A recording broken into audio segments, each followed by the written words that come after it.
12369 কুম্ভ express AC first এটা, এবং দেখছি নতুন কোচ দিয়েছে, ইট ইজ ভেরি গুড। 11 নম্বর প্ল্যাটফর্মে একটু পরেই ছাড়বে 12369 হাওড়া কুম্ভ এক্সপ্রেস, পুরোটাই নতুন ট্রেন। তো আমি কিছু কথা বলতে চাই। এখন 12369 এই ট্রেনটাতে কিন্তু যেমনটা দেখা যাচ্ছে পুরোটাই এটা ফার্স্ট এসি, ঠিক আছে, H1 নট HA1। HA1 আমাকে একজন বললো আছে, আমি নিজে সেটা দেখিনি, কিন্তু এটা পুরোটাই হচ্ছে H1, যেমনটা দেখা যাচ্ছে পুরোটাই হচ্ছে ফার্স্ট এসি, এবং রেকটা একদম নতুন, মানে একদম ঠিকঠাক LHB রেক যেগুলো বলে আমার মনে হয় সেই রেখে দিয়েছে, ভীষণ পরিষ্কার, ভীষণ ক্লিন। তো এখন আমরা এসে গেছি ঝাঁঝাতে। ঝাঁঝাতে ভালোই ঠান্ডা পড়েছে, এবং এখানে শুনতে পাচ্ছি যে কোন কেবিনে নাকি রেলওয়ে স্টাফ বলে নিজেকে উঠে বসে আছে। কী সব হচ্ছে রেলের ভগবান জানে। ফার্স্ট এসি তো যে কেউ উঠে পড়ছে। এখনও পর্যন্ত ট্রেনের সার্ভিস খুবই ভালো, এবং বেশ সুন্দরই লাগছে সব কিছু, কোনো প্রবলেম নেই। টিটি স্যার এখান থেকে চেঞ্জ হয়ে যাবে, এখনও ঝাড়খণ্ডে রয়েছে, বললো একটু পরে বিহারে ঢুকবে। এই হলো অবস্থা। ঠান্ডা ভালোই আছে, ঠান্ডা নিয়ে কোনো রকম সমস্যা নেই আর কি। মুস্কুরাইয়ে क्योंकि आप লখনৌ में हैं। কলকাতা থেকে প্রায় 1072 কিলোমিটার চলে আসার পর লখনৌতে রয়েছি। লখনৌ পার করে যাচ্ছে ট্রেন এখন, এবং এর পরবর্তী স্টেশন সম্ভবত বরেলি, এবং সেইখানে যেতে যেতে একটু দেরি হবে, কারণ ট্রেনটা ভালোই লেট করেছে আজকে। ঠান্ডা মোটামুটি আছে। লখনৌতে আমার একটু বাইরে নেমেছিলাম স্টেশনে, খুব একটা ঠান্ডা আমার লাগেনি। প্রায় 1277 কিলোমিটার পেরিয়ে ট্রেন এখন এসে পৌঁছেছে বরেলিতে। গরম আছে, ঠান্ডাও আছে, দুটো মিশিয়েই আছে, খুব একটা কষ্ট হচ্ছে না। ট্রেন এখন অনেক পরিষ্কার, ঠিকঠাক যাচ্ছে। প্রায় 3 ঘন্টা লেটটাকে মেকআপ করতে করতে এখন প্রায় 1 ঘন্টা লেটে। 11টা 15 এখানে ঢোকার কথা, 12টা 15 এখানে ঢুকেছে। 2 মিনিটের ব্রেক এখানে 12369 হাওড়া কুম্ভ এক্সপ্রেসে। তারপর পরবর্তী স্টেশন প্রবাবলি মোরাদাবাদ হবে।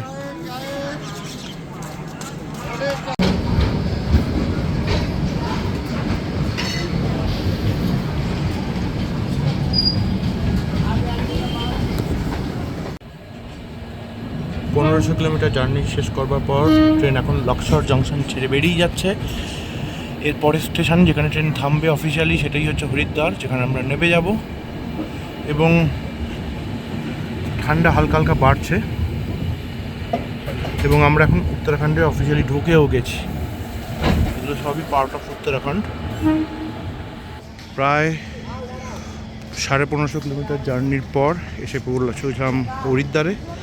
বেরিয়ে যাচ্ছে আমাদের ট্রেন। তো আমরা ওইখান থেকে পুরো ঘুরে উঠে এসে এদিক দিয়ে নামলাম। ট্রেন বেরিয়ে যাচ্ছে, ঠান্ডা অবশ্যই আছে।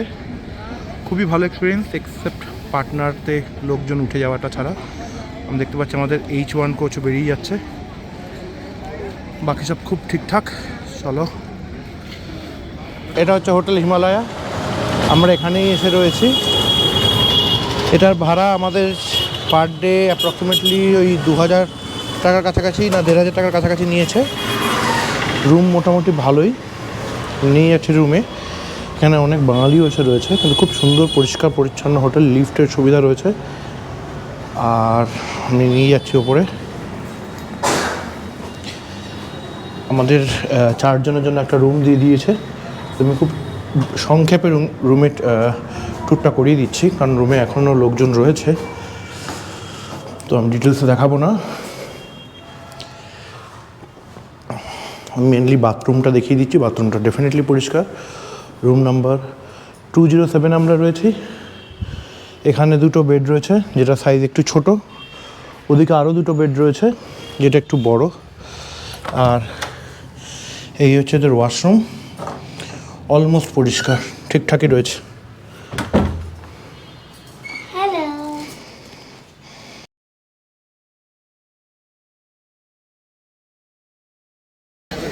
এই হচ্ছে গঙ্গার ঘাট, এখানে হারকিপৌরি ঘাট। রাত হয়ে গেছে, জলের বিশাল স্রোত, কিন্তু জল প্রচণ্ড ঠান্ডা, কিন্তু ভীষণ পরিষ্কার বা ঠান্ডা, এবং স্রোতও বেশি। এ এক অন্য গঙ্গা দেখছি আমি, এরকম গঙ্গা কোথাও কখনো দেখিনি, এত পরিষ্কার, এত সুন্দর। এবং এইখানে এলে একটা অন্যরকম মনের অবস্থা হবেই, ভীষণ আধ্যাত্মিক নিজেকে ফিল করবেই, অবশ্যই যদি আপনি হিন্দু ধর্মের হয়ে থাকেন। ফাঁকা হয়ে গেছে এখন এখানে। নিঃশুল্ক জুতো স্টলে জুতো দেওয়ার পর গঙ্গার এই পাড়টাতে এসেছি। এতক্ষণ ছিলাম গঙ্গার ওই পারে, এইবার এসেছি গঙ্গার এই পারে। এই পারে মন্দির আছে, তাই জন্য এই পারে জুতো নিয়ে যাওয়া যায় না। লক্ষ্মীনারায়ণ মন্দির রয়েছে, আরও হয়তো কিছু মন্দির রয়েছে, যতটুকু এখন খোলা আছে যাই গিয়ে দেখে আসি। ব্রহ্মকুণ্ড হারকিপৌরি।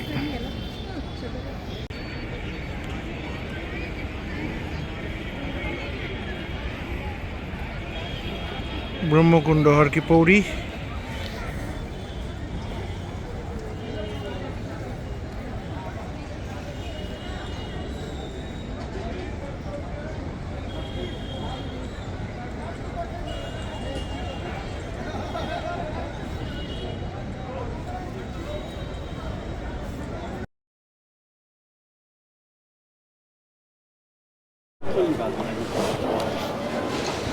সকাল এখন 6:30 বাজে এবং আমরা এসেছি হরকিপৌরি ঘাটে।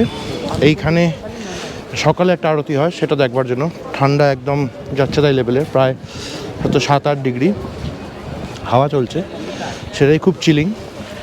আর সামনে হচ্ছে হরকিপৌরি ঘাট, যার নিচে থেকে আমরা অপোজিট দিক থেকে আরতি দেখব এবং সেদিকটা আরতি দেখবার জন্য আমাদেরকে জুতো খুলতে হবে না। এটা একটা ভালো জিনিস। ভিড় মোটামুটি হয়ে গেছে, দেখানোর চেষ্টা করছি ভিড়, কিন্তু ঠান্ডা যা বললাম বিশাল মানের ঠান্ডা রয়েছে এবং গঙ্গার স্রোত কালকে রাতেও যেরকম দেখে গেছিলাম ওরকমই রয়েছে। তো এইখানে দুটো ঘাট আছে, এই দিকের যে ঘাটটা আছে এটায় বসবার জন্য জুতো খুলতে হয়, কারণ এখানে মন্দির আছে। ওয়ারাস এই দিকের ঘাটে কোনো মন্দির নেই, তাই বসবার জন্য কোনো রকম ব্যবস্থা করবার কিছু দরকার নেই। আই মিন টু সে, জুতো খুলবার কোনো দরকার নেই। বা ঠান্ডা চিলিং, বিশাল ঠান্ডা, হাওয়া বইছে, বিশাল বিশাল ঠান্ডা। চলো এর পরের ফুটেজ চেষ্টা করব আরতিটাই দেখানোর।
তো আমরা এখন এসে পড়েছি স্বামী বিবেকানন্দ পার্কে। এই যে বড় শিব মূর্তিটা এখানে দেখা যাচ্ছে, এটা বাইরে থেকেও দেখতে পাওয়া যায়। আই মিন টু সে হারকিপৌরি থেকে পিছনের দিকটা দেখতে পাওয়া যাচ্ছিল, এখানে এটা সামনে থেকে দেখতে পাচ্ছি পুরোটাই। বিশাল বড় শিব মূর্তি এবং খুবই সুন্দর। ঠান্ডা আবারও বলছি হচ্ছে জাদা যাকে বলে। এবং যেহেতু গাড়ি আমরা অটো করে বেরিয়েছি, তো ঠান্ডাটা হু করে লাগছে। অটোতে কত টাকা লাগছে, কি লাগছে না লাগছে আমি সব বলে দিচ্ছি পরে ভিডিও শেষের দিকে। তো আজকে আমাদের প্ল্যান হচ্ছে ঋষিকেশ যাওয়ার পথে হাইওয়েতে নাকি 3টে মন্দির পড়ে, একটা ভারত মাতার মন্দির এবং আরও 2-3টে মন্দির পড়ে, সেই দুটো দেখে তারপর আমরা হরিদ্বারে সাইট সিন করবো। তো এই হলো অবস্থা। হার কি পৌরির এই ঠিক এইখানেই, এর নিচেই হচ্ছে গঙ্গা, আর তার ওখানেই হচ্ছে হার কি পৌরি, তার অপোজিটেই হচ্ছে হার কি পৌরি। এসে পৌঁছেছি শ্রীরাম দরবার, যেটা হচ্ছে পাবন মন্দির বললো আমাদের, ঠিক জানি না। এখানে চটি খুলে আমাদের যেতে হবে ভেতরে, এখানে ক্যামেরা তো অবশ্যই অ্যালাউড নয়, বাট এটা ঋষিকেশ যাওয়ার পথে সাইট সিনে পড়ে, প্রপার হরিদ্বারে এটা নয়, হরিদ্বার থেকে একটু আউটস্কার্টে এটা। এই একই লাইনে রয়েছে হচ্ছে ভারত মাতারও মন্দির। বিশেষত্ব হচ্ছে এখানে রাম সেতুর পাথর রয়েছে, বা রাম সেতু রয়েছে, আমি ঠিক শুনতে পারলাম না ঠিক করে।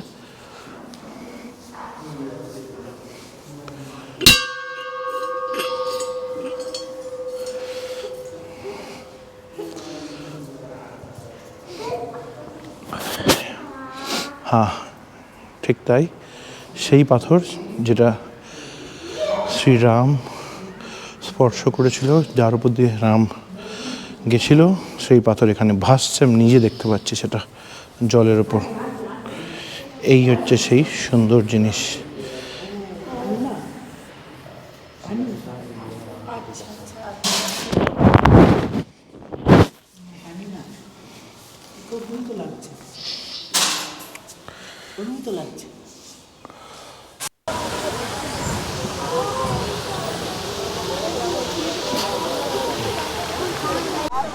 এসে পৌঁছেছি শান্তিকুঞ্জে, এর আগে ভারত মাতা মন্দির। তো এই শান্তিকুঞ্জের সম্পর্কে যেটা বলা হলো, এখানে কিছু মন্দির আছে আর একটা সমাধি আছে। লাকিলি এখানেও ক্যামেরা অ্যালাউড, তাই এই ফুটেজ নিতে পারছি। ভেতরটা খুবই সুন্দর, প্রচুর স্টুডেন্ট রয়েছে। এটা সম্ভবত আমাদের এখানকার কোনো রামকৃষ্ণ মিশনের মতো নাকি, আমি বুঝতে পারছি না কী ব্যাপার এখানে। আর একটু গেলে হয়তো আর একটু ভালোভাবে বুঝতে পারবো।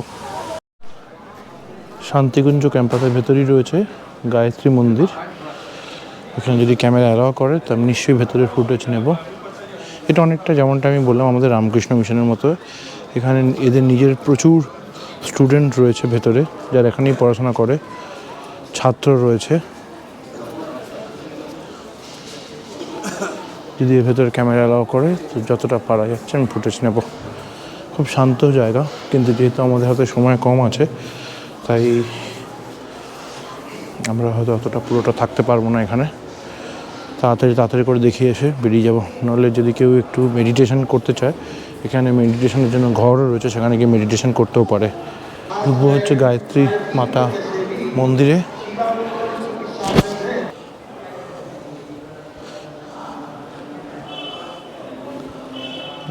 কি সুন্দর এখানে।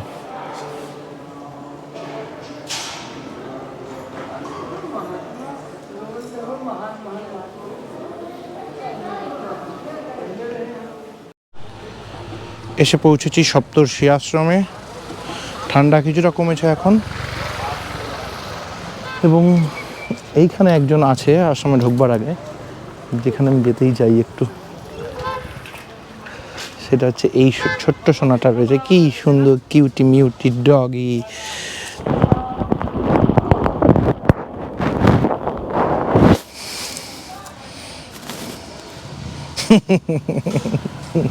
ये आपका है?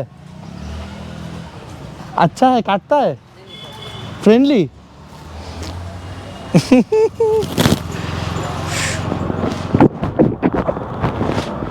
सोना मोना डॉगी, क्यूटी म्यूटी डॉगी। बसो बसो बसो बसो बसो, बैठो बैठो बैठो।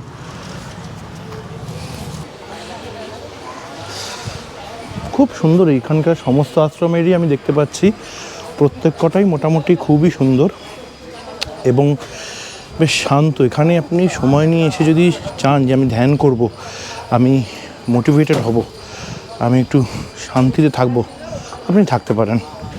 কোনো কোলাহল নেই, শান্ত। শীতকাল বলে এখন ঠান্ডাও, তো খুবই সুন্দর।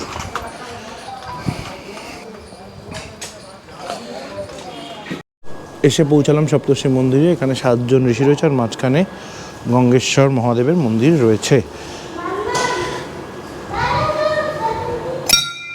এইবার আমরা এখানে এক এক করে ঋষি দেখব। প্রথম ঋষি হচ্ছে বিশ্বামিত্র ঋষি, ঠিক আছে। দ্বিতীয়জন জগদস্তি ঋষি, আমি নিজেই বলতে পারছি না, ভারদ্বাজ ঋষি, যেমনটা লেখা আছে ভারদ্বাজ ঋষি। তিনজন হলো গৌতম ঋষি,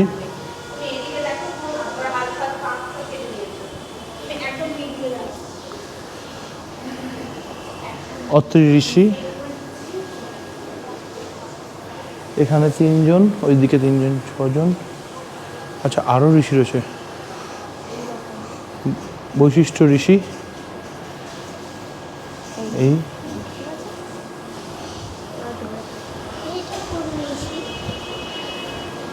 ইনি ঋষি নয়, ইনি মাতা, এর নাম হচ্ছে অরুন্ধতী, মাতা অরুন্ধতী এবং কাশ্যপ ঋষি, ঠিক আছে,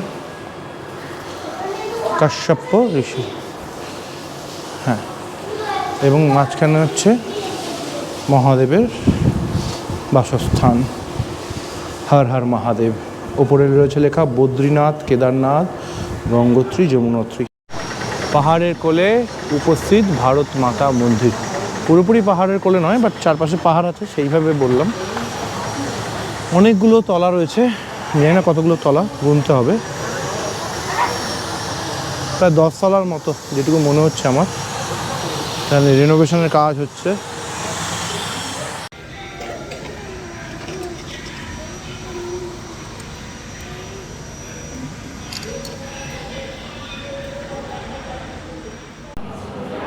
মাথা পিছু 5 টাকা দিয়ে টিকিট কেটে 6 তলা উঠলাম লিফটে, ঠিক আছে। তো বাচ্চাদের টিকিট লাগে না, 5 বছরের অবধি বাচ্চাদের কোনো টিকিট লাগে না, কিন্তু তার উপরের বাচ্চাদের অবশ্যই টিকিট লাগে। এবং আমাদের প্রায় 5 জন ছিল, 5 জন অ্যাডাল্ট এবং একটা বাচ্চা, তো আমাদের টিকিট লেগেছে 35 টাকা না 30 টাকার মতো, যাই হোক। এর ওপরে হচ্ছে মন্দির। এটা দেখে তো আমার মনে হয়েছিল 10 তলা, কিন্তু লিফটে দেখলাম 6 টিপেছে, মানে প্রায় 7 তলা বলতেই পারেন জিকে ধরে। এবার রয়েছে এদিকে মন্দির। मंदिर का আপনার बैट ना तो माना है, बट कैमरा रिकॉर्डिंग माना नहीं है। এটা একদিকে ভালো, এখানে অলমোস্ট সব মন্দিরই ক্যামেরা অ্যালাউড।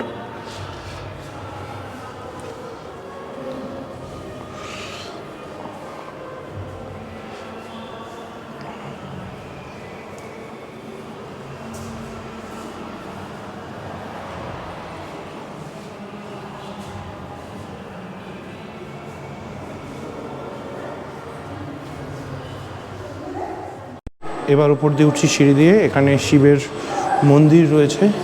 এটা সম্ভবত 9ম তলায়, খুব একটা ভুল বলিনি, আমি বলছিলাম 10 তলা, তো এটা তো 9 ফ্লোর হয়েই গেল। নাবাটা কিন্তু হেঁটে, ঠিক আছে, নাবাটা কিন্তু পুরোটাই হেঁটে, লিফট খালি উঠবার জন্য, নামবার জন্য নয়।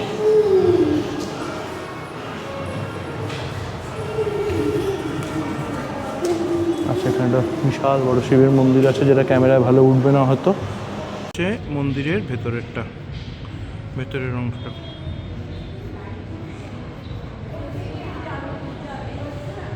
এখানে একটা গ্রিল দেওয়া আছে, গ্রিলের বাইরে থেকে যেটুকু শ্যুট করা যাচ্ছে করার চেষ্টা করছি।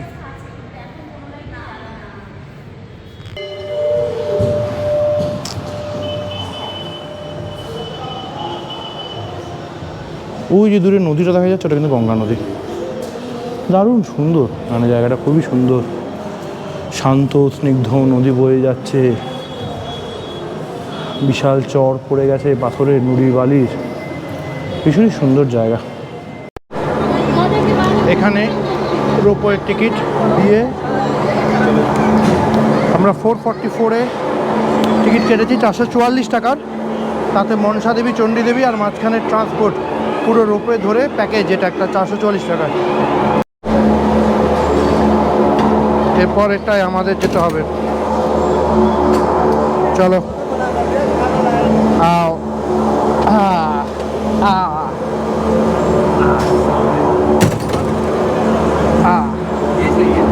बहुत सही है, बहुत सही है। ये रास्ता दिख रहा है पहाड़ चढ़ने का, भाई पहाड़ चढ़ के भी जाते हैं। बहुत अच्छा हुआ रोपवे हो गया।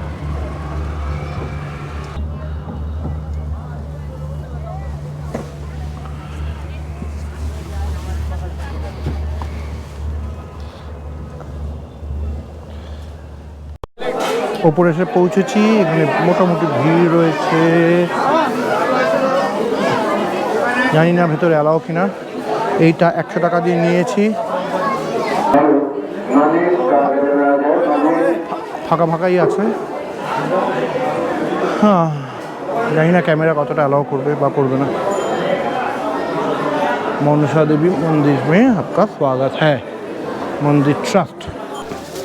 আপডেট হচ্ছে এরকম যে এখানে নেবে ঠাকুর দেখলাম, মন্দির ভিজিট করলো, প্রচণ্ড ভিড় এবং ভিড়টা ভীষণই আনঅর্গানাইজড, ধাক্কা ধাক্কি এবং নিয়মটা একটু অদ্ভুত, এখানে অন্যরকম বুঝছিলাম না প্রথম দিকে। যাই হোক, এবার এখান থেকে বেরিয়ে এখন যাব চণ্ডী দেবীর টেম্পলের দিকে। চণ্ডী দেবী দেখে তারপর হয়তো দাদা বৌদিতে খাবো আজকে। বাসে করে এসে আমাদেরকে ছেড়ে দিয়ে গেল মা চণ্ডী দেবীতে। একটা স্কুল বাস টাইপের বাস ছিল, ওটাই মা মনসার যে মন্দিরটা ছিল সেখান থেকে কিছুটা এগিয়ে গিয়ে ওই মন্দির বাস সার্ভিস ছিল। তো একটুখানি এখান থেকে প্রায় 6-7 কিলোমিটার এসে এবারের এন্ট্রি নিচ্ছি। এখানে প্রচুর বাঁদর আছে, বাঁদর এসে আমার গোপ্রো নিয়ে গেলে হয়ে গেল গেম ওভার। এখানকার রোপওয়েতে নিচে পুরো চেন করে আটকে দিয়ে দিয়েছে, এই জায়গাটা বাঁধিয়ে দিয়েছে যাতে পড়ে গেলে কেউ এই নেটটার উপর গিয়ে পড়ে। পুরো একটা জালি মতো করে দেওয়া আছে এখানকার রোপওয়েতে এই জায়গাটায়।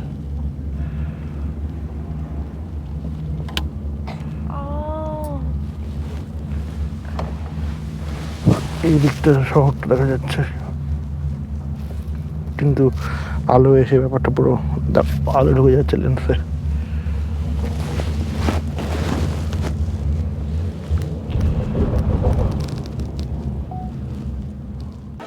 এই রাস্তা দিয়ে এসে এবার আমরা যাব, এখানে ইনি দাঁড়িয়ে আছেন একজন বহুরূপী হনুমানের রূপ এসে। जय श्री राम, जय माता दी। জয় শ্রীরাম। आज मैया के दर्शन में रहा तो सेवा भी करा। কোনো এক ছাগল এখানে রটউইলার ছেড়ে দিয়েছে, যেগুলো বাঁদরগুলোর সাথে মারপিট করছে। কারা ভাই এরা, সত্যিকারের রটউইলার ছেড়ে দিয়ে বসে আছে।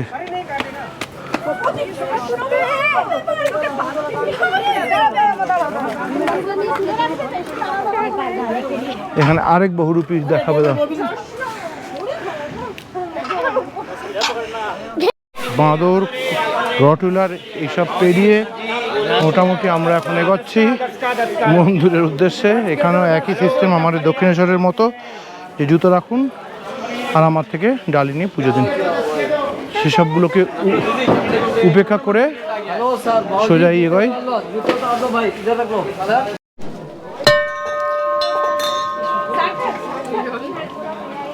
কত লোক ধাগা বেঁধে গেছে এখানে এবং এই জায়গাটা দারুণ সুন্দর লাগছে।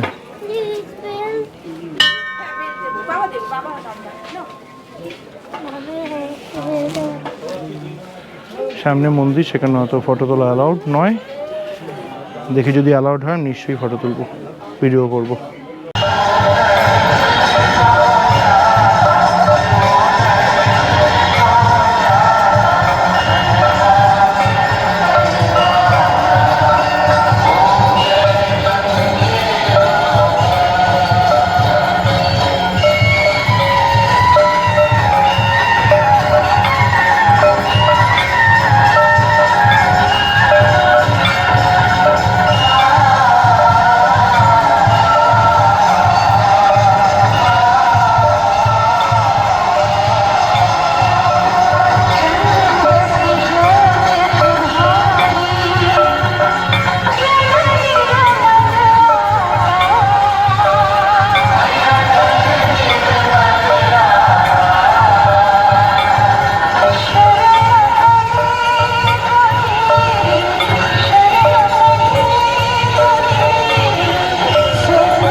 গুড মর্নিং সবাইকে। আজকে হরিদ্বার আমাদের দ্বিতীয় দিন।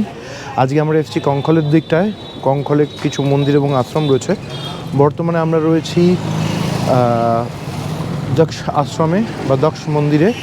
এইটা কভার করার পর এখানে পাইলট আশ্রম রয়েছে, আর দুটো মন্দির রয়েছে, সে দুটো দেখে আমরা চলে যাব সরাসরি ঋষিকেশের দিকে। এবার ঋষিকেশ যাওয়ার উপায় হচ্ছে এখান থেকে হয় অটো নিয়ে যেতে হবে বা 4 হুইলার বুক করে যেতে হবে, কিন্তু আমাদের সাথে অনেকগুলো ব্যাগ আছে, তো আমরা শিওর নই আমরা কীভাবে যাব, সেটা পরে দেখছি। বাট আপাতত আমি এই এলাকাটা দেখাই। এই জায়গাটার নাম যেমনটা আমি বললাম, এটা কঙ্খল বলে সাইড, যেটা হরিদ্বারের থেকে একটু দূরে। এখানে আমরা টোটো করে এসেছি, মাথা পিছু এখানে ভাড়া নিয়েছে 40 টাকা করে, ঠিক আছে। এই হচ্ছে দক্ষেশ্বর মহাদেব মন্দির।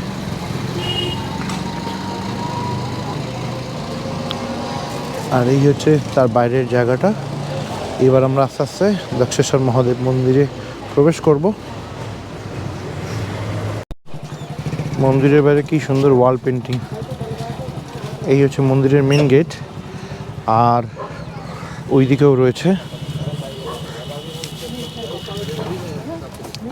এদিকেও রয়েছে wall painting, beautiful wall painting.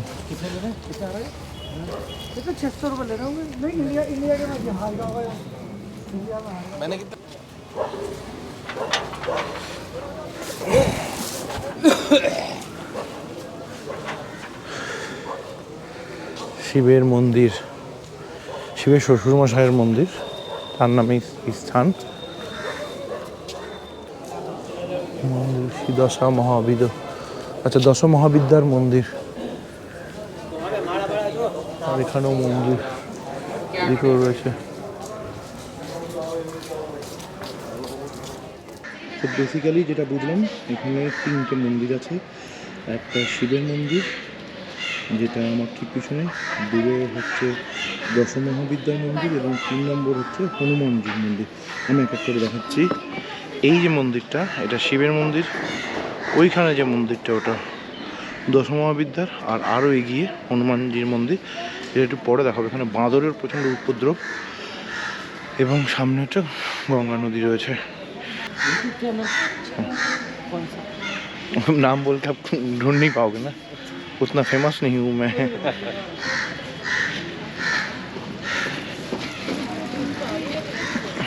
তো এখানেও গঙ্গা বইছে, বেশ সুন্দর দৃশ্য।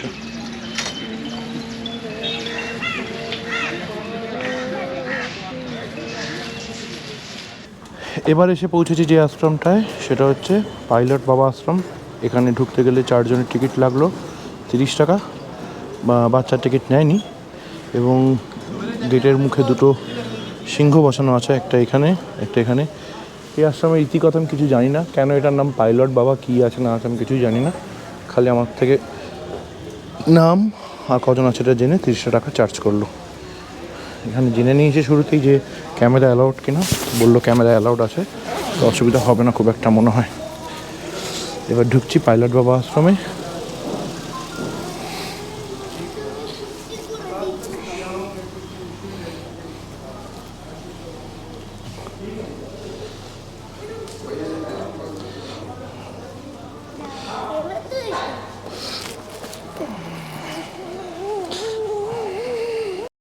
এখানে ব্রহ্মাজির মূর্তি, এখানে বিষ্ণুর মূর্তি, এখানে গণেশ ঠাকুর, এবং এখানে নন্দী এবং শিবের মূর্তি। সোমনাথ মহাদেব মন্দির দেখলাম এই পাইলট বাবা আশ্রম। পুরো এটা একটা আশ্রম বেসিক্যালি। অবশ্যই কিছু মন্দির রয়েছে, রামের মূর্তি রয়েছে, আবার শিবের মূর্তিও রয়েছে, এবং ভারতের স্বাধীনতা সংগ্রামী যারা তাদেরও কিছু মূর্তি রয়েছে।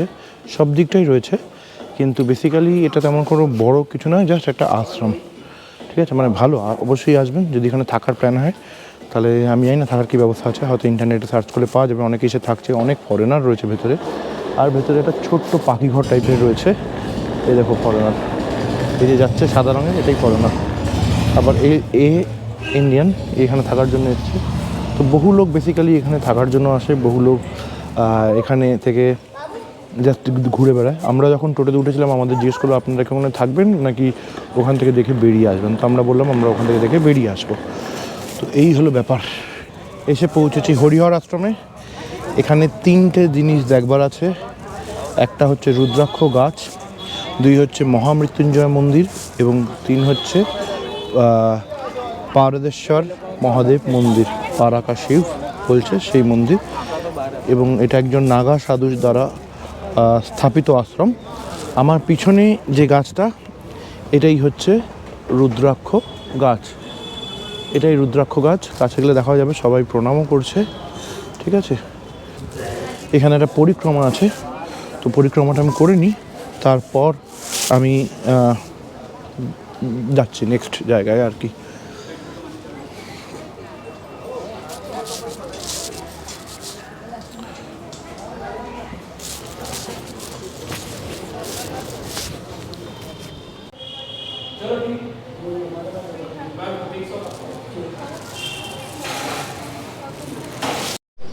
এরপর প্রবেশ করব এখন আমরা পারদেশ্বর মহাদেবের মন্দিরে। এই ঝাড়টা কিন্তু এখানের ভীষণ স্পেশাল পারদেশ্বর মন্দিরের, এবং এই হচ্ছে এখানকার শিবের মানে শিবলিঙ্গ যেটা এখানে রয়েছে, আর এই হচ্ছে আমাদের নন্দী। হরিহর মন্দির থেকে কিছুটা এগিয়ে এসে আমরা পৌঁছলাম গীতা মন্দিরে। এটাও খুব বিখ্যাত এখানে, এবং এটাতেও হয়তো থাকার ব্যবস্থা রয়েছে। ভগবতী শ্রী গীতা মাতার মন্দির। এনার এক পাশে রয়েছে শিব পার্বতী এবং এক পাশে রয়েছে রাধা কৃষ্ণ, বিষ্ণু,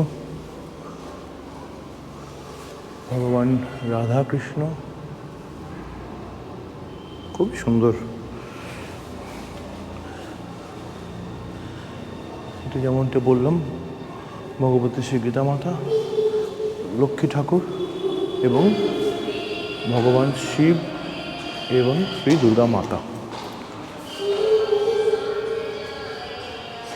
ভেতরে কার্তিক গণেশের রয়েছে, আর এটা তো নন্দী। কার্তিক গণেশ ডান দিকে, কার্তিক বাম দিকে, আর এই হচ্ছে ভেতরের ক্যাম্পাসটা, মানে এই ঘরের ভেতরের জায়গাটা। আমার ছেলে বেশ মজা আছে, এখানে দৌড়ে বেড়াচ্ছে। কঙ্খলের সাইডে এটা হচ্ছে আমাদের আজকের জন্য শেষ মন্দির। এটা হচ্ছে ভগবান অর্ধনারীশ্বর মন্দির। এই অর্ধনারীশ্বরে রয়েছে অর্ধেক শিব অর্ধেক পার্বতী, এবং এই ভীষণই পিসফুল জায়গা, এবং আমার মনে হয় একটা আশ্রমও, কারণ এই দিকে যেরকম ঘর বাড়ি দেখতে পাচ্ছি এগুলো সবই আশ্রম। হরিদ্বারে প্রচুর আশ্রম, আপনি এখানে এসে থাকতে পারেন। যেমন পাইলট বাবা আশ্রমে 1,500 টাকা হচ্ছে নন এসি 4 জনের, 2,000 টাকা হচ্ছে এসি 4 জনের, এবং সেখানে খাওয়া কিন্তু ইনক্লুডেড। একটাই সমস্যা, একটু দূর, বাট ওখানে টোটো বলা থাকলে সেই আপনাকে আপ ডাউন করে নিয়ে যাবে হরকি পৌড়ি বা গঙ্গার দিকে, যেখানে বলবেন সে নিয়ে যাবে। এ হচ্ছে অর্ধনারীশ্বর। আমি চেষ্টা করছি আরও আগে কাছে নিয়ে আসার। হাফ শিব হাফ পার্বতী, এরকম মন্দির আমি কোনোদিন দেখিনি আমাদের ওদিকে কলকাতার দিকে।